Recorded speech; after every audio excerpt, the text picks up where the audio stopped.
And now, a special Friday night edition of Night Talk on PCNC. Let's get to the point. We're going to beat the heat with some cool topics and a cool panel. Good evening. We're going to talk first of all about Bob O'Connor. What a terrible story that was for Bob O'Connor and for all of us in the city of Pittsburgh. Of course, he's fighting brain cancer now. We're going to talk about that. We're going to talk about how it might affect the city. Will there be a power vacuum in the city if Bob O'Connor is laid up for a long period of time? We're also going to talk about the North Shore Connector. Are we pouring good money, not only federal money, but some local money, good money down into a hole? Is it really worth it, this North Shore Connector project? The high cost of oil, gasoline prices are going up, but that also means some other prices are going up as well.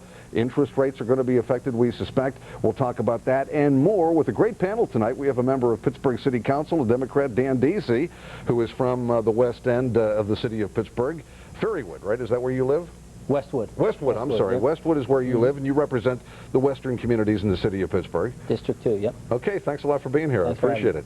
Audrey Gusky is here, professor of marketing at Duquesne University. Good to have you back again. Always great to be here. Thanks, PJ. And Bill Robinson, a member of Allegheny County Council, and your district. Tell us what your district is. District 10. I have Wilkinsburg, all of the East End, Bloomfield, Highland Park, Hill District, and parts of downtown. Well, thanks again for being here. Pleasure to be here. Let's talk about Bob O'Connor. Boy, it's a terrible thing. I mean, when he first went into the hospital, they said he had an ulcer in part of the duodenum, I guess is what they call it.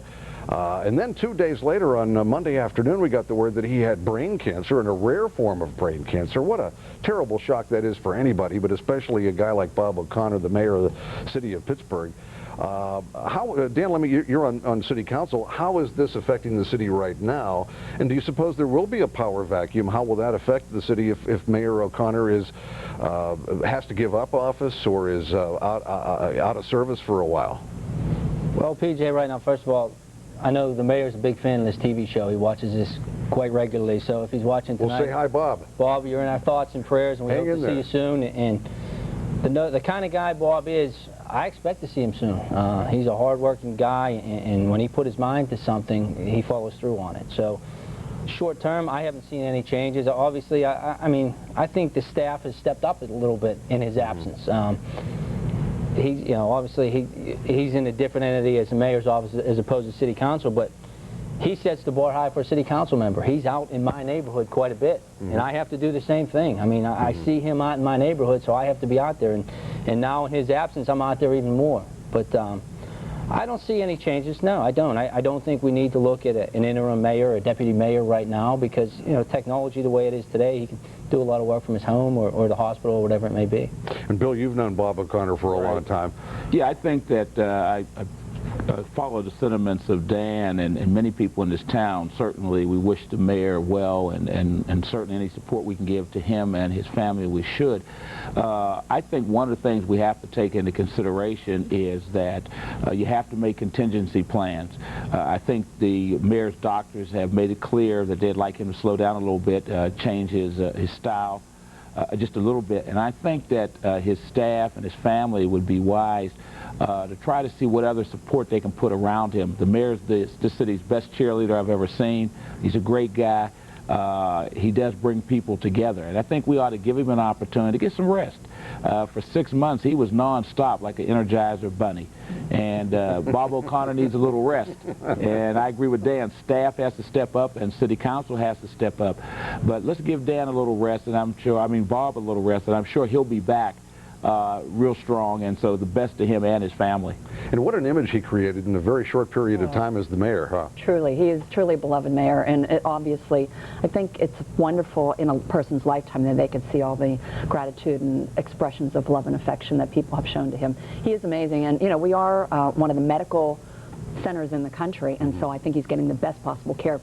We've had miracles before. Ben Roethlisberger, who would have thought if you had talked to us a month ago, and look, he's up and running around, and we all pray and hope the mayor will experience the same wonderful miracle. So, Bob, if you're going to get brain cancer, Pittsburgh is the place to do it. You did it in the right place, and everybody's rooting for Bob O'Connor. There's no question about it. Take the weekend off. I understand the doctor said we want you to rest at least for the weekend. Don't go home yet. They're kind of protecting him, I guess, if he goes home. He's got, you know, neighbors coming in and people phoning him up and everything like that. So I suspect, the last I heard anyway, he was going to stay in the hospital over the weekend. But I wouldn't be surprised, following up on what Dan said, I wouldn't be surprised to see Bob O'Connor actually in his office or walking around downtown Pittsburgh in a week or so, even if for a short period of time. He needs to be out there, and at some point I think that will be as helpful to him as any medicine that he can find here in the city of Pittsburgh. First chance he gets, he's going to be out on the street. And, you know, we'll plan to talk about the All-Star game too, and unfortunately that's one of the sad marks of the All-Star game, that the mayor wasn't able to join. It was a real shame because it was a huge success, big media spotlight.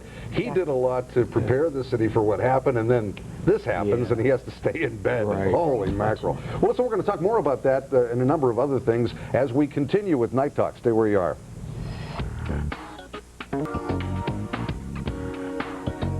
When we've been talking about Mayor O'Connor, we want to continue that conversation for a few moments before we move on, but Dan Deasy during the break said he saw a sure sign that Bob O'Connor is bouncing back quickly. Tell us. I was on the way out of the building today, PJ, and I ran into Dennis Reagan, who's the top aide of the mayor, and I said, Dennis, where are you going? He was in a hurry getting in the car, and he said, well, I'm going to see Bob at the hospital, but he had one request today. He wanted me to stop by the house and get his hair dryer for him. So that's a very positive sign, I think. It is. He's ready to make that personal appearance that you were talking about. I'm telling you, you're going to see Bob O'Connor the next week or so downtown or in his office. I agree. I agree with you. And he's going to be hounded by the media, you know, when he shows up in public. And his hair will be perfect. Yeah. But let's review just for a moment what your understanding is of the succession policy that's outlined in the city charter. What happens if, you know, when Bob's in chemotherapy, for example, and might have to take a little bit of time off, he might appoint a deputy mayor. What if something else happens and he can't serve as mayor for a long period of time? What happens in that case, Dan? Well, if Bob would choose to appoint a deputy mayor right now, it would have to be one of the department heads. It's about 8 department heads throughout the city, and he'd make that choice. And I understand in the past, when he's left town or whatever, he's appointed the solicitor. Solicitor. Susan Maley's done that on a couple occasions over the past couple months, yeah. And I know it probably won't happen, but just for the sake of discussion, should Bob O'Connor not be able to serve for any length of time and would step aside, resign, or whatever, the president of City Council, Luke Ravenstall, would take over as mayor. Is that correct?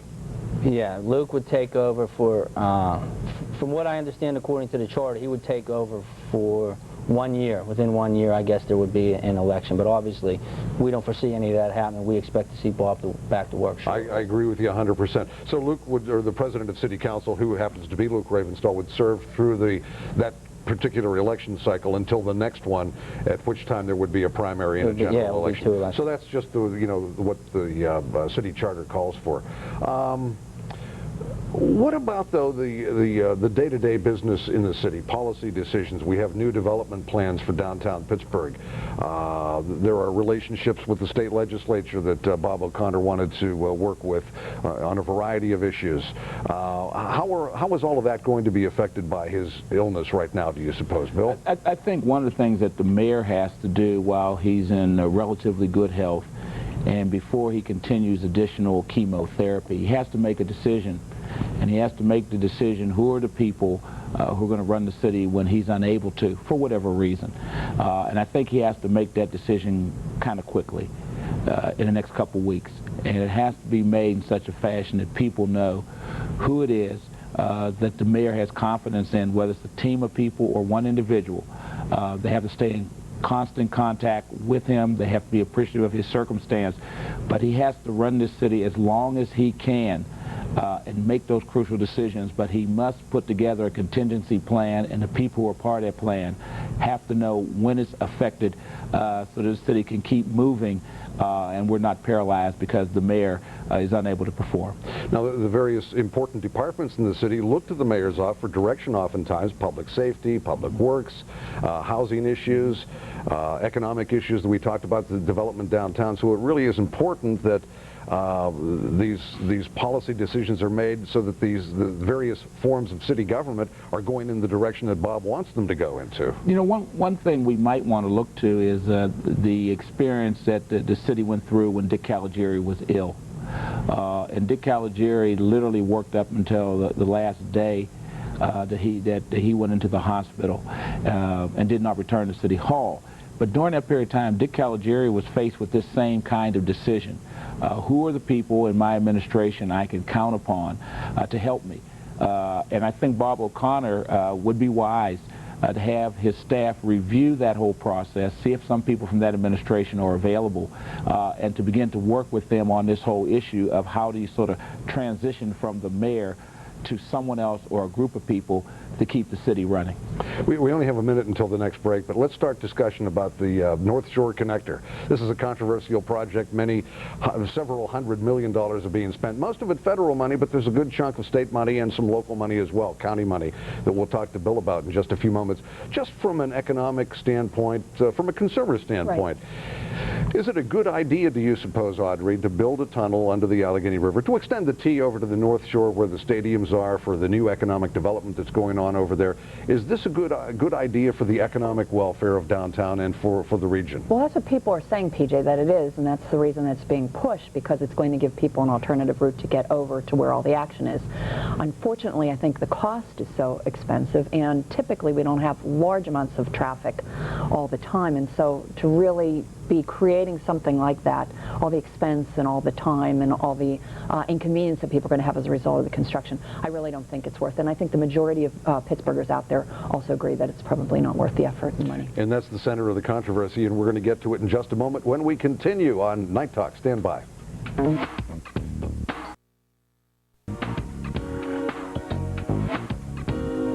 Okay, we're back. We're talking about the North Shore Connector, the proposed North Shore Connector. The Port Authority did award contracts for the first phase of it, but County Council has a little bit to say because of the local share. County Council is now being asked to come up with an extra $1.5 million because of the cost overruns, the escalating cost of this project. And County Council's, some members are pretty upset about it. How do you feel about it, Bill? Is it worth it? Is it worth the extra money? Well, I'm not going to second guess the people who made the decision that we should move forward, but I am going to say that County Council, the last 3 county councils, have expressed their opposition, collective opposition to the project, and expressed their opposition to any additional monies. As chair of Budget and Finance, I have a bill in my committee now that addresses this issue. What we have done is I've sent a letter on behalf of the committee to the chairman of the Port Authority, Mr. Jack Brooks, and invited him, the solicitor, and executive director to join our Budget and Finance Committee on the 15th of August at 4 p.m. at County Council to talk about what arrangements, what agreements are in place, what is their anticipation of the county. I would think that it would be wise for the county proper to set a limit on whatever contribution we're going to make and to stand firm on that. We have to find out what it's going to cost to maintain this tunnel, who's liable for any incidents or accidents. Is the Port Authority anticipating that we're going to share in the cost overruns? This is not only an economic issue now, it's a hotly contested political issue, and I hope our Budget and Finance Committee can sort through these things. Each year an appropriation is made to the Port Authority on behalf of the citizens of this county. It's about $3 million. Some of my colleagues would like to discontinue that. I'm not sure whether we should or should not do that, but on August 15th, we're going to begin to gather some additional information so we can make a sound decision. You know, the bottom line is, even if the county doesn't come up with the extra $1.5 million, you've already committed to, what is it, 13.7 yes. or something like that. So when you're talking about a $343 million project, $1.5 million, they'll probably get that somewhere. The real bottom line, I think, is after you spend all of this money and build, let's say it doesn't increase in cost any more than it is right now, you still have to, you mentioned maintaining the tunnel, you still have to maintain it. That would be the Port Authority's responsibility. They're already into budget problems right now. They're going not only to the county, but mainly to the state legislature looking for dedicated funding. They may or may not get that over the next 10 years or so. Is it a wise thing for the Port Authority to get itself in such fiscal jeopardy, even more so now with the money that's being spent on the North Shore or the North Shore connector. Let me ask you, Dan, what do you think? What's your sense? Is this worth all of the money that's going into it No, and the future costs? No, it isn't. And here's a classic example out in my area, the Wabash Tunnel. Millions of dollars into that, and a handful of cars use it every day. And I fear that this would be the same thing. Obviously, there's so many things happening out in Oakland and 2nd Avenue and other areas where we'd like to expand our transit system. I just don't see spending that kind of money over to the north side. And if we did, I'd like to see it go a little further, maybe out to the community college or something like that. But I just don't think it's a wise investment at this point. And you feel the same way, you already said, Audrey. Yeah, it's unfortunate because, you know, I'm almost thinking just because we have some federal funding coming in, we have to use it. It is a lot of federal funding, you got to admit. And it is, Yeah. and I know it's earmarked for that particular project. Right. But it's sort of like, you know, maybe we should just let it go and move on. Because as Dan said, we've got other projects that are probably more important and we can put our money. But you're not ready to make that kind of a commitment yet, Bill, are you? No, and in part because there are no projects that are presently funded by the County of Allegheny that are in jeopardy in relationship to funding the North Shore Connector. All of our projects are online. The Budget and Finance Committee has worked with the staff, Dan Honorado's staff, all his department heads. We've been assured over and over again no projects are in jeopardy. Council's received various reports. I think for us it's a real question of what role we're going to play in any project that the Port Authority has where they either commit the county or the county is committed. And we need to see some documents. I think we need to tighten up whatever our arrangement is, and I think we need to say to the Port Authority not one dime more than what you can prove is committed. Well, let me. This is the cynic, I guess, talking. I think everybody knows that the Port Authority is in some financial trouble right now. They're operating annually in deficits. In the future, they're going to be coming to the county taxpayers as well as the state legislature looking for money to make up for this. As a county official, you know we need the Port Authority. We need mass transit here in Pittsburgh. You can't let the Port Authority just fall apart. So you know that this is going to cost the taxpayers in Allegheny County money down the road, or am I wrong? No, you're not wrong, but remember, we have a governor who has been very adept at helping us solve problems in Allegheny County. And I think some of the recommendations that have been made to Governor Rendell about mass transit in this area need to be studied. And I think we need to ask the governor to begin to prepare a contingency plan, even if it means floating a bond, to save the transit system, not only here, but probably in Philadelphia as well. The number is going to be big, but I think the taxpayers in Allegheny County will feel more comfortable with that than if Allegheny County itself tried to float a bond or county council stayed up all night trying to figure out ways that we could help. I don't think county council should approve any money for the operation of Port Authority. I think we ought to stick to the capital costs, and we ought to look to Harrisburg to really help us. When we come back, we're going to talk about what's happening in the Middle East, with Israel and Lebanon, with Iraq, the cost of oil and how that's going to be affecting municipal budgets and the consumers. Stand by.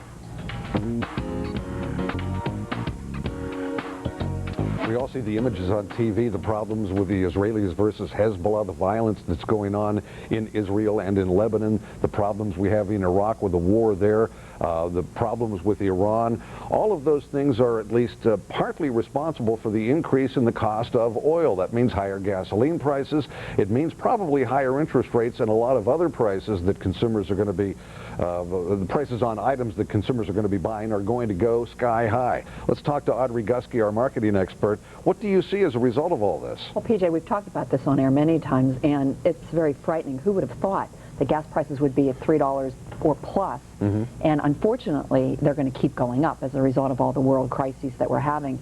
And it's not just that. You know, there were oil shortages to begin with, and you know, just a lot of issues as a result of, you know, past problems that they had. And so what ends up happening is the gas prices go up.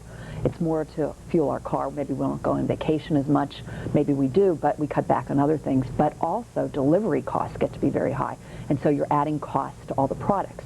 So all of the costs across the board are pretty much escalating. So that tends to be a huge issue for consumers. And, you know, all of our fuel prices, our heating, cooling prices are much higher. And so we won't have as much money in our pockets. We won't be spending as much. And I think it's a tough economic situation for us. So it adds to inflation. The dollar isn't worth as much as it Yeah. once was. Well, how do you see that affecting the economy? And let's talk about the micro economy. What's going to happen here in Pittsburgh, do you suppose, as a result of all of this? Well, Pittsburgh's going to be affected just as much, if not more, than other regions. We're a very conservative area. We have a lot of older retired people, and so they're on fixed budgets, which is a huge problem when these prices tend to go up, and so they won't be spending as much money. And, you know, the whole economy, you look across the board. So if you go to a restaurant and have a meal, perhaps it's more because their delivery costs were more. You're ordering landscape materials, they're charging you more for the delivery. You're buying furniture, they're charging you more for the products.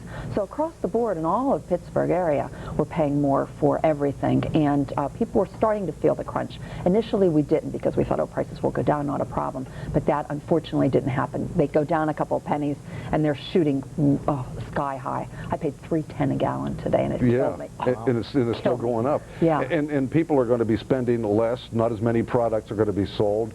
Wages are probably going to go down. Businesses aren't going to be making as much money. Absolutely. It affects everyone across the board. And so I think, you know, economically we really need to find some alternative measures, alternative sources of fuel. Real quickly, are you optimistic that we're going to be able to do that? Are we going to come out of this, or is this going to be a problem that we're going to wrestle with for years and years? We're going to wrestle this for a long, long time, because unfortunately we haven't put any money into finding alternative methods. We are gas guzzlers. We, America, love our fuel, our oil, and we've not seen the need as of yet to really force to try alternative methods like hybrid cars. And so, you know, in the West Coast that's coming very strong, and so I think that's one of the things in the Pittsburgh area we're going to see more and more of the hybrid cars. Dan, let's talk about how this affects municipalities. You guys wrestle with a budget every year for a good portion of every year. So you've got the gas, all of the vehicles, the garbage trucks, the city police vehicles, emergency vehicles, and the like. You've got to deal with unions that want more money to pay for all of these things that Audrey was talking about. How does this affect the budget? How do you see the city of Pittsburgh wrestling with these problems? Well, it's tough right now to plan ahead for next year, and now we're looking at a 5-year plan when you don't know the condition of the economy. As you said, you know, the price of fuel affects everything else, be it the cost of asphalt, and, you know, for the ton to do a street or whatever it takes there, and delivery of salt and everything else. It has a tremendous effect upon our budget, so there's a big question mark, huge question mark. Do you see down the road the possibility that the city is going to have to cut back on services?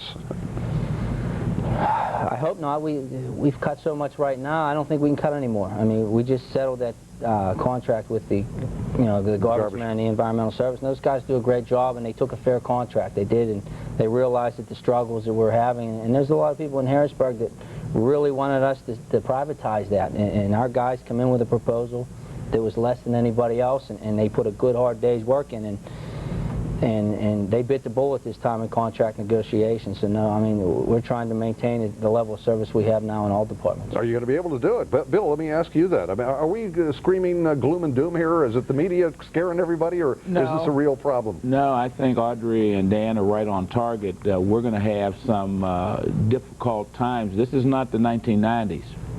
This is the beginning of the 21st century. And so now we're sort of seeing the pendulum swing the other way. And we're going to have to tighten our belts. In the county, our public works department probably has the biggest fleet. We have a lot of roads, we have a lot of bridges, and there's a lot of products that we don't think of that are oil-based, and they're going to cost the county a lot more money. We're going to pay a lot more to service our fleets.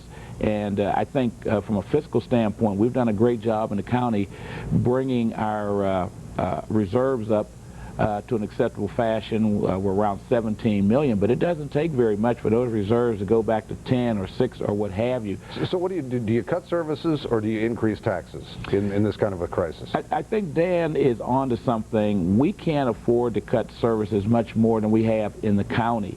I think this is a unique opportunity, not only for the city and the county to talk about some serious merger and cooperation, but the other 129 governments in our region. Economics is probably going to force us to make the political decisions that we've been unable to make, and that is to not just talk about cooperating, but actually merging some political entities, not only to save money, but to be much more efficient. So I think you're going to see this whole idea of consolidation becoming a reality much quicker in Allegheny County than many people thought. Sometimes it takes a crisis to get something done. Yes. And maybe that's...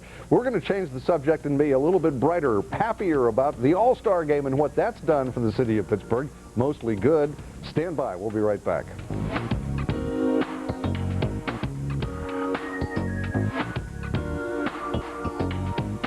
Okay, let's cheer it up a little bit and talk about the All-Star Game. ESPN, I think, did a great job with the steel motif graphics that they used in all of the promos and the introductions to the programs and the like.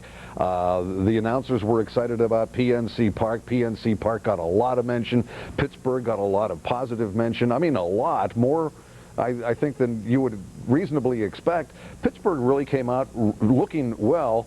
What does this mean from a marketing standpoint, from an image standpoint for the city of Pittsburgh, Audrey? It's absolutely priceless, and like you said, we all shined. It was an all-star game. All the stars shined, and I'm proud to say that the stars that shined the most were the Pittsburghers themselves.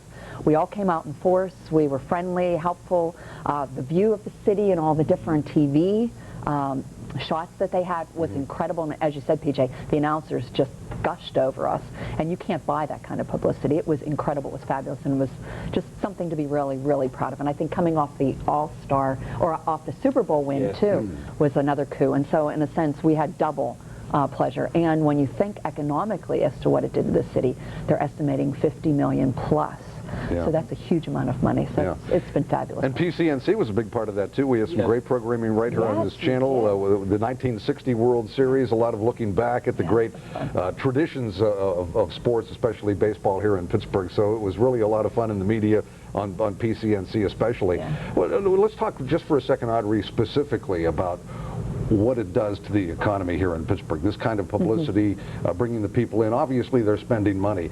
But does it really mean something for the future welfare of the city economically? Oh, it absolutely does. First of all, when you think about all the people that came into the region, and I went to the Fan Fest and I went to the Sunday's game, and I overheard so many people saying, I love this city. It's so beautiful. The people are so friendly. I didn't realize. Best kept secret in America. Yeah. And so as a result, they will probably be coming back. We're trying to make ourselves a destination point, and I think events like this we do. The national spotlight, large crowds watching all of the games, the Home Run Derby as well as the All-Star Game, and so I think that people took a second look at us and said, hey, wait a minute, they're not the Rust Belt anymore. They're, you know, high tech and high medical and great educational facilities, great place to be, lots of fun, lots of things to do, and I think we really shined as well as we ever could have. I mentioned ESPN. I should mention Fox too. ESPN did the Home Run Derby. Fox did the game. They all did a great job. Bill? Within 6 months, this city has had worldwide exposure that we couldn't pay for with the Steelers and with the All-Star Game. And I think Audrey's right on target. We're going to reap a lot of benefits from this. Specifically what? You know, well, I think she's right that people are going to come here and see us as a destination point. I think it's going to help in terms of recruiting people to come here and work. And I think it also is going to give to our hotel and motel industry a good shot in the arm. We're going to have a convention center hotel soon. And when we get it, I think we still will be able to parlay this football season, past football season, and the All-Star Game, plus the Steelers are going to present us, I believe, again with a Super Bowl trophy. They're going to be the #1 team, and we're going to be on TV. Man, we got a lot of good things going on here in this town. The All-Star Game and Ben recovering from his motorcycle accident. A lot of great publicity. And Dan, you pointed out earlier that what the public safety people tell you that everybody behaved themselves. It was a great event. They said there were lower than normal arrests over the weekend. Even with all the extra people in town? With all the extra people, the police presence was there, but it was a good crowd, and like we said, the benefits to the region, the convention center, obviously the Fan Fest was there, and they broke record numbers in attendance, and people had their eyes open when they're there, you know, hey, maybe we can bring a convention here or something like that. And you got to remember with these events also, a lot of the ticket holders at these events are corporate. It's all corporate, and they're the guys that are in town, maybe looking to relocate or expand their business. So That's the kind of guys we're looking to bring in. And also you look at a guy who brings his teenage son or daughter here for the first time, and you know, maybe while they're in town they look at Duquesne University or the University of Pittsburgh, and there could spin off, there could be all kind of success to the city after an event like that. Let me try to spin in a little bit of a different direction. A lot of people were complaining that PCNC, or that PNC Park, it was, you know, publicly funded. The Pirates got a gift. Well, we all agree, everybody in the country agrees it's the best baseball park. Yes. Right. But now we have an ownership of the Pirates. They're not putting anything on the field. According to Forbes magazine, they're taking in for their investors $34 million over the last 2 years. Were we taken for fools as taxpayers in building PNC Park for the owners of the Pirates? Bill? I think that should be a lesson to us as we move forward with the Penguins, trying to keep them here, and I think we should keep them here. I believe we need the best business deal that we can get. Perhaps we could have got a better business deal with PNC Park, but we have what we have. And I think we have to make the best of it. And I think the Penguin deal will give us an opportunity to see just how good are we at business, not cheerleading, not keeping the team here, but can we really utilize the Penguins to generate money for the city and the county. But the issue is the taxpayers coming up with money for, and let's talk about in the Penguins case, for an arena for the Penguins. Do they have an obligation then to do the best they can to put a good team on the ice?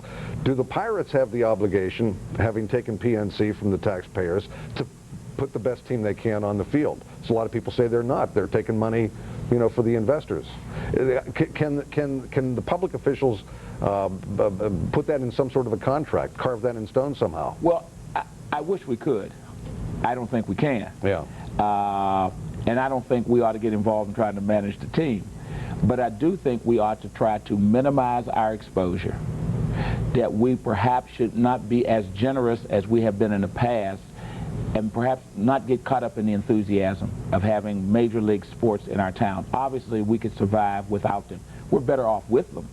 But I think we have to focus in on what is the best business deal. We need to minimize our exposure, and very frankly, I think we need to minimize the actual public dollars to go into keeping the Penguins here and the other sports franchise. That also happened with Lazarus and Lord and Taylor's when they came in, and we gave them huge gifts. Yes. And as we all know, that didn't materialize either, and that was very unfortunate, very foolish looking back on it.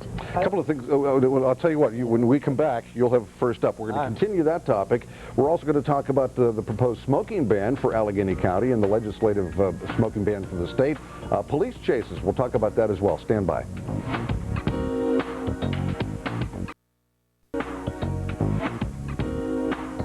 Okay, we're back. We want to wrap up the discussion of building an arena for the Pittsburgh Penguins, hoping to keep the Penguins in town. Dan, I interrupted you right before the break, and I apologize. Yeah, that's okay. I was ready to bring up, you were talking about the Pirates situation. Are they totally to blame? And my opinion is it's Major League Baseball.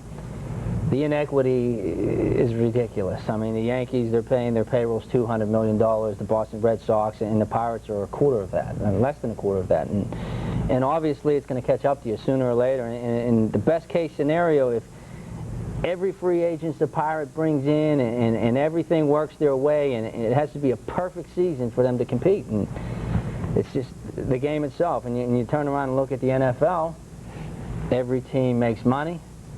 Every team has a legitimate shot. You could be 4-12 this year, and next year you could be 12-4. Mm-hmm. That's just the way the league is run. And I think hopefully the next time the players' contracts up in Major League Baseball, they make some changes that hopefully will benefit the Pirates. I think it's the game itself. I mean, they've made some bad decisions, but you know, the dynamics of the game doesn't help them either. Okay. Well, let's talk about the smoking ban.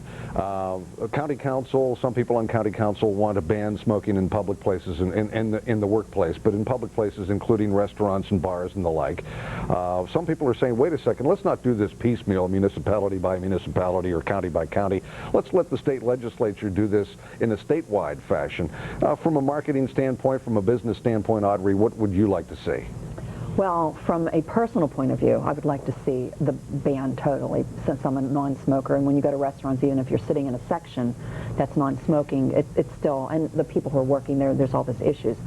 From a business point of view, I guess a lot of the concerns are we going to lose business as restaurants because people can't smoke, or bars, or various places like that?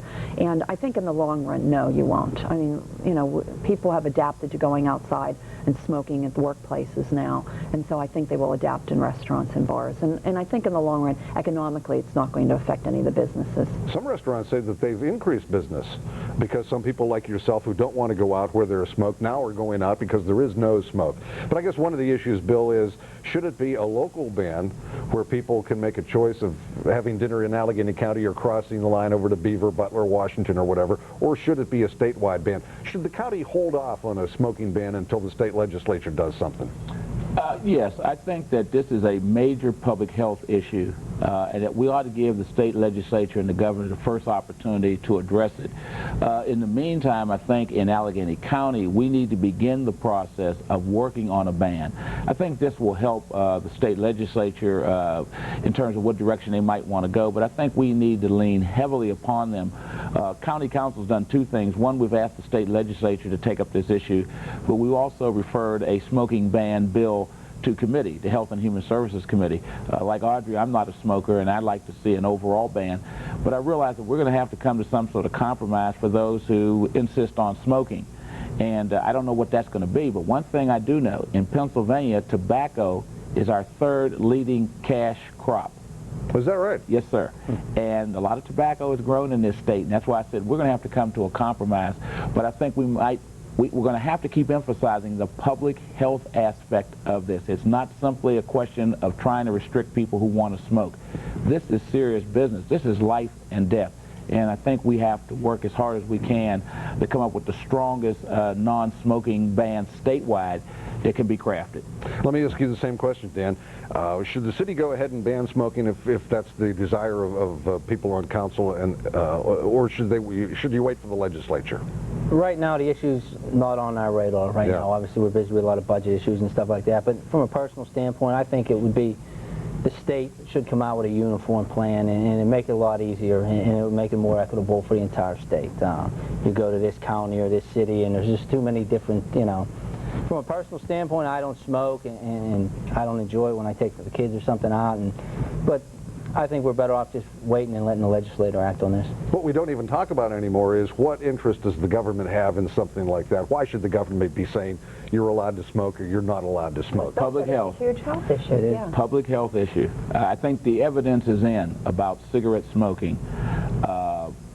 Notwithstanding the economic value that tobacco has brought to Pennsylvania, I think it's time for us to seriously look at what's the negative side of it, and the negative side is that Pennsylvanians are dying in large numbers, in part because of cigarette smoking, and many of our women, they're being put in jeopardy, and the health of potential babies is being put in jeopardy. We have to address this public health issue. And it's okay for the government, for example, to say to restaurants, especially fast food restaurants, you're not allowed to sell certain kinds of food because it's bad for your health. I mean, I guess that's what we're saying?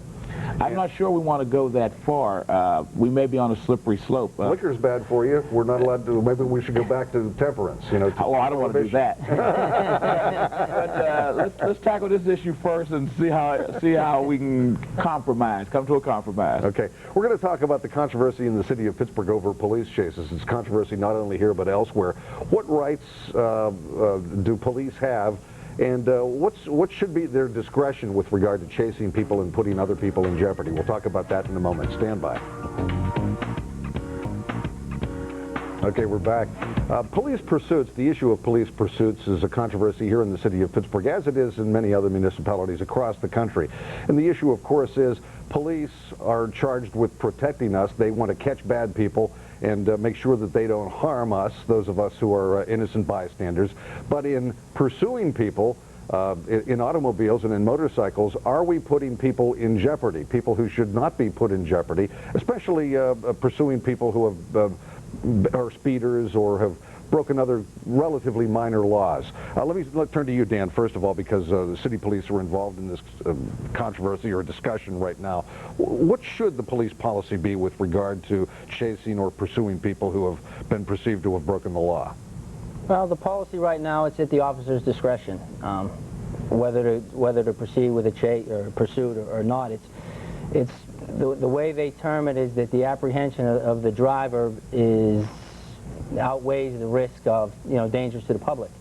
So our police officers are trained rigorously, and it's a judgment call. And they have a lot of drivers training and this and that, and at any point they can choose to cease the pursuit, or their supervisor could do so also.